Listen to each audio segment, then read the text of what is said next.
Olá pessoal, estamos de volta para mais um dos nossos estudos de mártires vivendo por Cristo. Estamos estudando já há muitos meses a primeira epístola de Pedro e agora chegamos ao final de um bloco que é o do capítulo 3, do versículo 13 até o versículo 22, dentro de um grande tema que é o encorajamento dos santos. E os santos muitas vezes são aqueles que sofrem mesmo sendo retos, que foi a temática desse pequeno trecho. Como vocês sabem, a cada pequeno trecho que nós estudamos, nós paramos e vemos um subtítulo que nós mesmos arbitramos, chamado Doutrinas e Aplicação. E não vai ser diferente agora, nós vamos parar e ver alguns pontos de interesse nesse pequeno trecho que nós vimos ao longo de 2 ou 3 vezes. Então vou ler para vocês e após isso nós vamos então comentar um pouco, baseado, como sempre fazemos, em alguns autores muito importantes para o nosso crescimento. Então, lá está o texto e segue também aqui a nossa leitura para nos relembrarmos. Ora, quem é que vos há de maltratar, se fordes zelosos do que é bom? Mas ainda que venhais a sofrer por causa da justiça, bem-aventurados sois. Não vos amedronteis, portanto, com as suas ameaças, nem fiqueis alarmados. Antes, santificai a Cristo como Senhor em vosso coração, estando sempre preparados para responder a todo aquele que vos pedir razão da esperança que há em vós, fazendo-o, todavia, com mansidão e temor, com boa consciência, de modo que naquilo em que falam contra vós outros, fiquem envergonhados os que difamam o vosso bom procedimento em Cristo.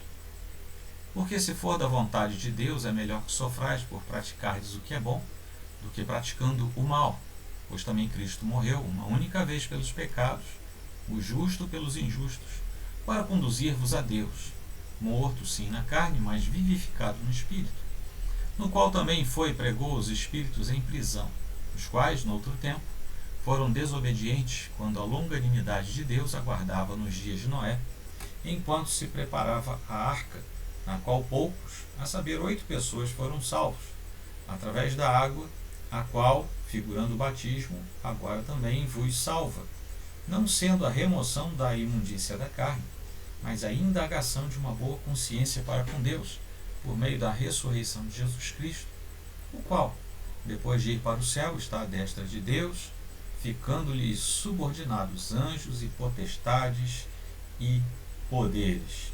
Bom, aí estamos nós, diante da palavra de Deus.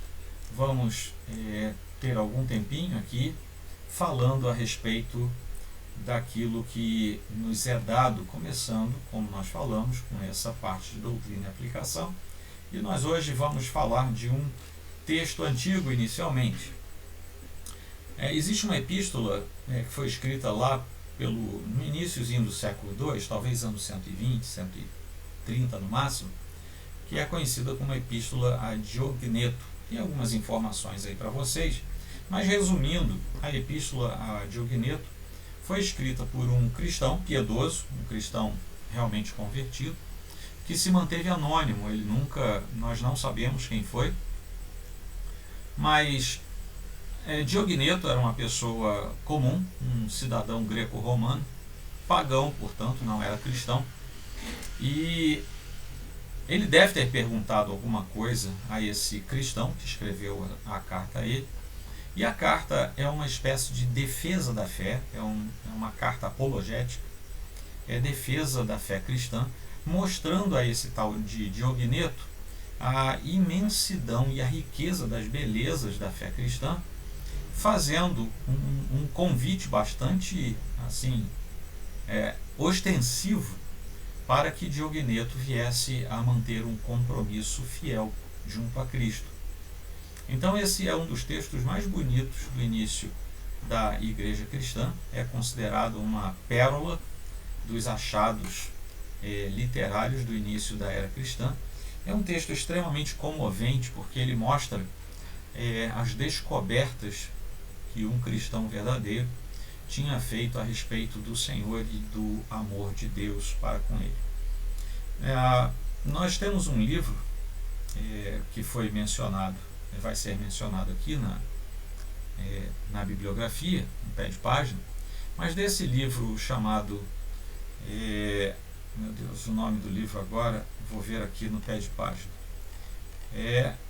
Redescobrindo os Pais da Igreja. Esse é um livro muito, muito bacana para a gente aprender como é que aconteceram os tempos iniciais, a partir da escritura patrística bem antiga. Mas Haykin, que é o autor desse livro, ele cita um trecho da carta a Diogneto, e eu transcrevo totalmente aqui para vocês. Diz assim: em vez de odiarmos, isso é, aquele cristão do ano 100 e pouquinho da era cristã, escrevendo para Diogneto, em vez de odiar-nos, rejeitar-nos e lembrar a nossa impiedade contra nós, ele mostrou como é longânimo. Ele nos suportou e em compaixão levou os nossos pecados sobre si mesmo e deu seu Filho como resgate por nós. Aqui eu destaquei em negrito porque ele faz 5 comparações dialéticas aqui: o santo pelos ímpios, o imaculado pelos pecadores, o justo pelos injustos, o incorruptível pelos corruptíveis, o imortal pelos mortais. Havia alguma coisa senão a sua justiça que nos poderia servir para cobrir os nossos pecados? Em que poderíamos, em nossa injustiça e impiedade, ter sido tornados santos, senão apenas no Filho de Deus? Oh, que doce mudança! Que obra insondável! Que benefícios inesperados! O fato de que a impiedade de multidões fosse escondida no justo e a justiça de um justificasse ímpios incontáveis. Em tempos passados, ele nos convenceu de que nossa natureza humana, por si mesma, carecia do poder de chegar à vida. Hoje, ele nos revela um Salvador que tem o poder de salvar até os incapazes. O propósito que estava por trás destes atos é que creiamos em sua bondade. Olhemos para ele como nosso sustentador, Pai, Mestre, Conselheiro, Médico, sabedoria, luz, honra, glória, poder e vida, e não tenhamos qualquer ansiedade a respeito de nossa roupa ou de nossa comida. Você pode ver que esse trecho da carta a Diogneto é um trecho extremamente bíblico,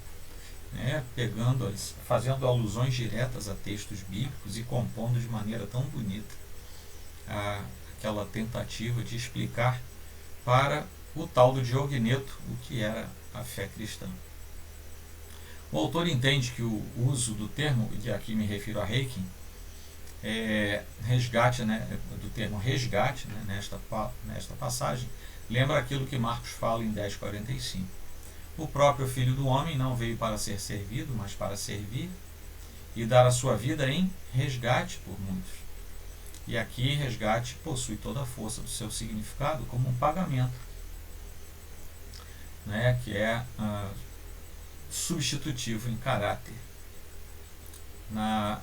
E esse texto aqui, quase todo, com poucas inserções minhas, ele é o texto do próprio Haykin. Na epístola de Diogneto, que ele registra ali em cima um trecho, este tema de substituição está igualmente em vista no uso da palavra resgate na epístola. 5 formas dialéticas, que foram aquelas que eu chamei a atenção de vocês, estavam em negrito lá, foram empregadas para expressar este ato substitutivo. E uma dessas formas dialéticas, o justo pelos injustos, reproduz quase exatamente uma frase de 1 Pedro 3,18. O que se salienta nesta expressão dialética são os temas soteriológicos inseparáveis da pureza total do Filho e da depravação radical da humanidade. Ou seja, tanto Pedro quanto depois o autor da carta a Diogneto percebem esse distanciamento. São 2 extremos. Deus está num extremo, a humanidade caída está em outro. O justo está num extremo, os injustos em outro. E essa ordem díspar torna ainda mais miraculosa e maravilhosa a ação vicária de Cristo. Por isso que o Haykin reforça que são temas soteriológicos e que não podem ser separados da pureza do Filho e da depravação radical da humanidade. né? Algo que nos é lembrado lá em Romanos 5, de 6 a 10, quando diz assim: porque Cristo, estando nós ainda fracos, morreu a seu tempo pelos ímpios, porque apenas alguém morrerá por um justo. Pois poderá ser que pelo bom alguém ouse morrer. Mas Deus prova o seu amor para conosco, em que Cristo morreu por nós, sendo nós ainda pecadores. Logo, muito mais agora, sendo justificados pelo seu sangue, seremos por ele salvos da ira. Porque se nós, sendo inimigos, fomos reconciliados com Deus pela morte de seu Filho, muito mais, estando já reconciliados, seremos salvos pela sua vida. Ora, esse é um trecho bastante intenso, maravilhoso. Isso porque o autor, que estava dominado pelos episódios vicários de Cristo lá na cruz, ele se lança a uma espécie de doxologia final, né? Quando nós vemos isso com muita frequência em Paulo, em Pedro isso também acontece, mas temos mais escritos de Paulo.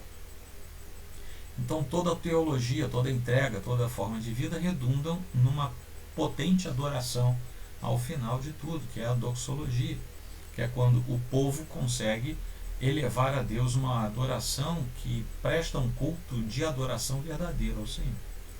Mas a natureza de intensa doxologia da passagem não nos pode permitir ignorar a maneira como ela também contribui para a defesa do autor quanto à cosmovisão cristã.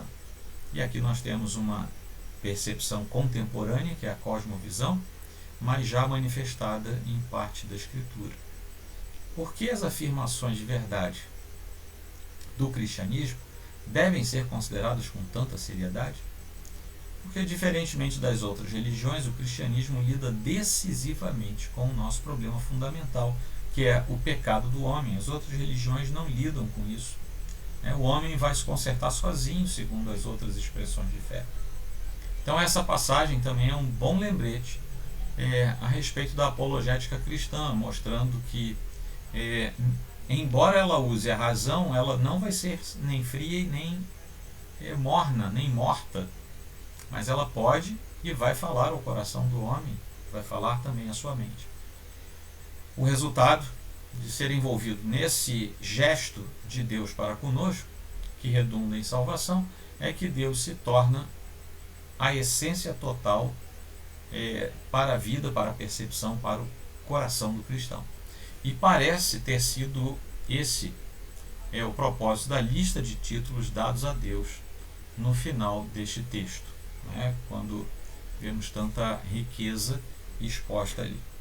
Bom, a segunda coisa que eu gostaria de chamar a atenção de vocês, além desse texto tão antigo e tão bonito, comentado aí pelo Reiking, e aqui vamos voltar para os nossos autores mais conhecidos, a cristologia em Pedro. E aqui estamos falando um pouco da teologia do Novo Testamento.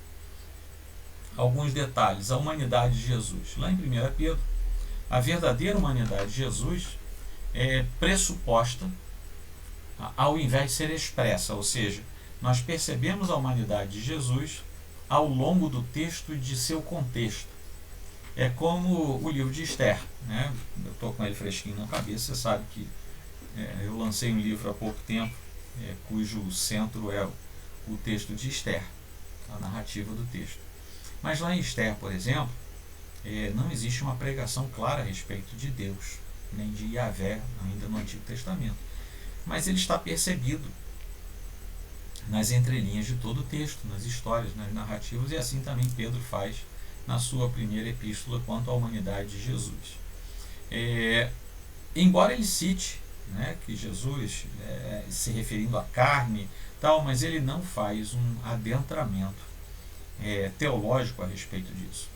E foi por causa disso que ele foi qualificado para ser um exemplo para nós.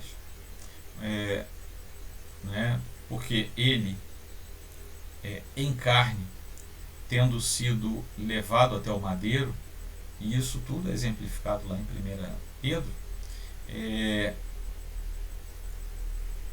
isso mostra que ele não era como nós no sentido pleno, mas ele era como nós numa das suas naturezas, que era a natureza humana. Pedro ressalta que foi na carne que Cristo foi morto pelos nossos pecados, o que obviamente é uma resposta aberta também aos gnósticos, e no tempo de hoje, por exemplo, seria também uma resposta aos liberais, seria uma resposta aos deístas, seria uma resposta aos que defendem o teísmo aberto, e naquele tempo foi uma resposta aos gnósticos acima de tudo, embora alguns judaizantes pudessem estar ali por perto das igrejas às quais Pedro escreveu essa carta.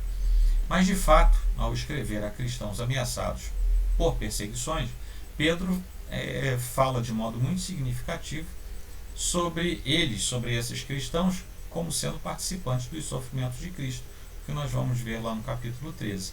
O que ele sofreu foi como homem. Ele não sofreu a injúria, a morte e a cruz, o suplício da cruz, como espírito, mas como homem. E o seu exemplo pode inspirar outros, embora a sua morte tenha consequências muito mais profundas que isso, né? Obviamente que a morte de Cristo foi vicária. Pedro alega ter sido testemunha dos sofrimentos de Cristo, o que o coloca também numa situação diferenciada, diferenciada em termos testemunhais. Bom, lá em 1 Pedro 1, a partir do versículo 16, nós temos uma referência direta à transfiguração por uma testemunha ocular.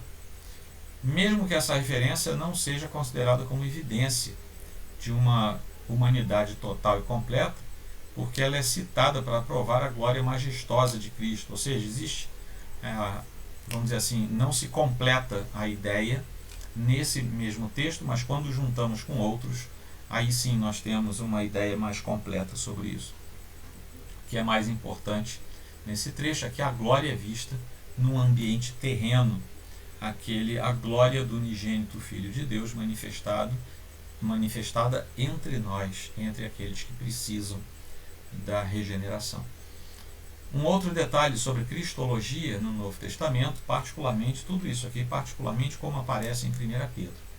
A impecabilidade de Jesus. Muito se discute se Jesus, enquanto Deus encarnado, ele não pecou porque não podia pecar, ou ele não pecou porque se manteve sem pecado.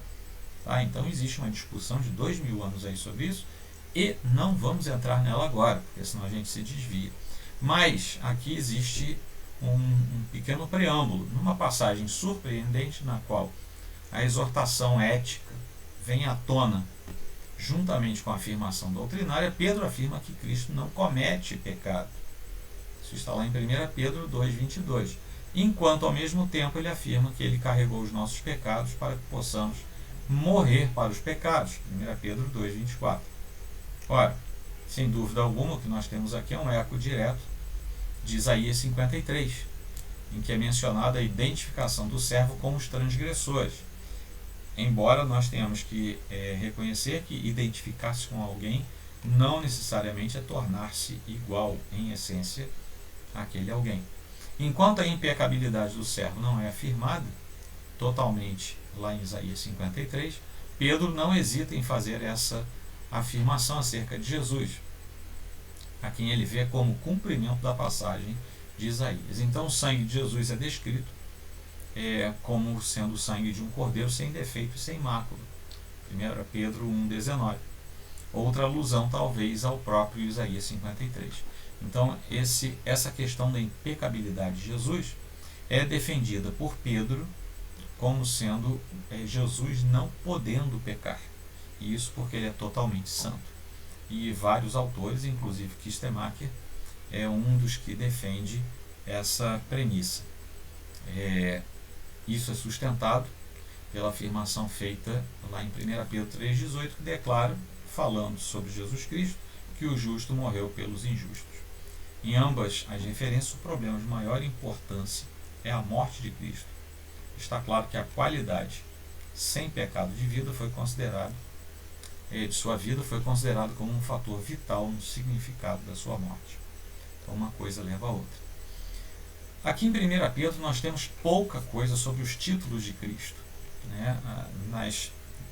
Tanto em 1 Pedro como nas epístolas de Paulo, Cristo se torna exclusivamente um título. Só que a frequência das aparições dessa expressão Jesus Cristo sugere que ele repousa sobre o fundamento sólido do uso cristão primitivo, ou seja, por que é que os apóstolos falavam dessa forma? Porque a igreja cristã falava dessa forma, então poderia facilmente identificar aquilo que os apóstolos falavam. Então é muito fácil de perceber que nessa epístola, 1 Pedro, o título Cristo é usado em associação aos sofrimentos de Cristo. Tem várias referências aí para mostrar isso. E diante da alusão ao servo sofredor, lá em 1 Pedro 2, 21 a 25, a crença em Jesus como uma figura messiânica, que propositadamente aceitou o sofrimento, se torna algo inevitável. Mas o Messias ressurreto, aquele que venceu o sofrimento e a morte, também é enfatizado, né, na própria epístola. Ok. Cristo como servo. É uma alusão mais direta ao servo sofredor. E identifica isso com Jesus sem dúvida alguma.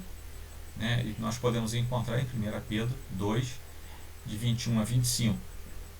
E nessa passagem, nesse trecho aí, há muitas alusões a Isaías. E a base para esse comparativo aqui é a Septuaginta. Então, 1 Pedro 2, 22 vai para Isaías 53, 9. 1 Pedro 2, 24, a primeira parte do versículo, vai para Isaías 53, 12. 1 Pedro 2, 24, a segunda parte do versículo, vai para Isaías 53, 5. 1 Pedro 2, 25, Isaías 53, 6. Vejam bem quantas alusões diretas. Embora a ordem das citações seja mudada, não existe qualquer dúvida de que Pedro tinha passagens de Isaías na sua mente quando falou sobre os sofrimentos de Cristo. E até a gente, né, quando a gente se lembra do intenso sofrimento do Senhor, é muito comum que a gente se lembre do sofrimento descrito em Isaías 53. Toda a passagem tem o intuito de ilustrar o exemplo dos sofrimentos de Cristo como algo acima do tolerável, né, acima do perceptível. Esse é o caso notável de um problema prático, que é o sofrimento, que conduz a uma afirmação doutrinária que expressa quase totalmente em linguagem do Antigo Testamento e alcança o seu clímax em uma explicação que é diferente do tema original. Então por aí vai, né? Vamos vendo toda uma explanação de Cristo como sendo o servo, não um servo qualquer, mas o servo sofredor, aquele que se lança, aquele que se estabelece como um servo que veio para servir e serviu tão perfeitamente que chegou a se encontrar na situação de quem dá a própria vida voluntariamente por aqueles a quem veio servir. Né? Então tá aí. Esse é mais um elemento comparativo. Essas comparações eu estou tirando de Guthrie, da sua Teologia do Novo Testamento. E aqui nós chegamos ao final do capítulo 3, que é esse trechinho, em que fomos buscar aí uma síntese de Kistemaker, que admoesta os leitores a viverem em harmonia. E ele faz isso com base em 1 Pedro. Ele faz uma referência direta a eles terem compaixão, serem amigos fraternos, terem misericórdia uns dos outros, serem humildes uns para com os outros. E ele sustenta essa exortação, Pedro agora, com uma citação bastante longa do Salmo 34, de 12 a 16. Se eles evitarem o mal e fizerem o que é bom, receberão a bênção indispensável de Deus. Essa é a tese. Alguns crentes sofrem por fazer o que é bom. E Pedro chama essas pessoas de felizes, de bem-aventuradas. Ele diz aos leitores que devem ser capazes de dar uma razão para a esperança que eles têm no seu coração. Devem manter uma consciência limpa, e aqui essa razão para a esperança que tem no coração tem tudo a ver com aquela carta a Diogneto, né? Que foi essa a ideia do autor para o seu amigo greco-romano explicar qual era a razão da sua esperança. Então ele volta a atenção dos leitores para o sofrimento, morte e ressurreição de Cristo. Pedro ilustra a salvação com uma referência a Noé e a sua família, que sobreviveu ao dilúvio. As águas do dilúvio simbolizando o batismo apontando para Cristo, sua morte e ressurreição oferecendo a purificação que o batismo traz como símbolo pleno. Cristo sobe aos céus, assenta-se em majestade à destra de Deus e governa sobre o mundo. Ele rege o mundo espiritual dos anjos, principados e potestades, e assim termina esse trecho do capítulo 3. Vamos fazer a nossa leitura facilitada, né? Porque a gente vai vendo o que os termos significam e depois a gente faz uma leitura livre.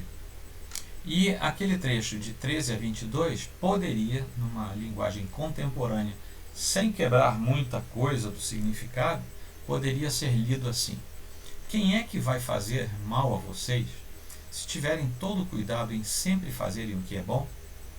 Mas mesmo que tenham que sofrer por fazer o que é certo, sintam-se felizes por isso. Não tenham medo disso, nem de suas ameaças, nem fiquem preocupados. Pelo contrário, separem-se cada vez mais para Cristo como seu Senhor no coração de vocês, estando sempre preparados para responder a qualquer um que lhes perguntar sobre a esperança que vocês têm. Mas façam isso com bastante calma e respeito, com a consciência limpa, de tal forma que naquilo em que falarem contra vocês, por seguirem aqui, digitei errado, por seguirem a Cristo, as próprias pessoas que falarem mal de vocês se sintam envergonhadas. Por quê? Se for da vontade de Deus, é até melhor que vocês sofram por fazerem o que é bom do que fazendo o mal. Até mesmo Cristo morreu uma vez por todas pelos nossos pecados, o justo no lugar dos injustos, para nos levar de volta a Deus. Ele foi morto, mas somente na carne. Já continuou totalmente vivo no Espírito. E foi no Espírito mesmo que ele proclamou aos espíritos que estão em prisão. Os mesmos, faltou um Szinho, os mesmos espíritos que em tempos passados se recusaram a obedecer. Mesmo Deus sendo muito paciente durante todo o tempo que Noé levou construindo a arca, na qual apenas 8 pessoas, foram salvos pela água. Essa água simboliza o batismo. É nele que mostramos publicamente que fomos salvos. Não porque somos lavados fisicamente, mas porque, quando somos batizados, reconhecemos a boa consciência para com Deus através da ressurreição de Jesus Cristo. Ele foi para o céu e está à direita de Deus, com todos os anjos e todo tipo de poder e autoridade curvada em obediência diante dele. Bom, gente, estamos chegando então ao final. Nós já estamos agora nos preparando para encerrar.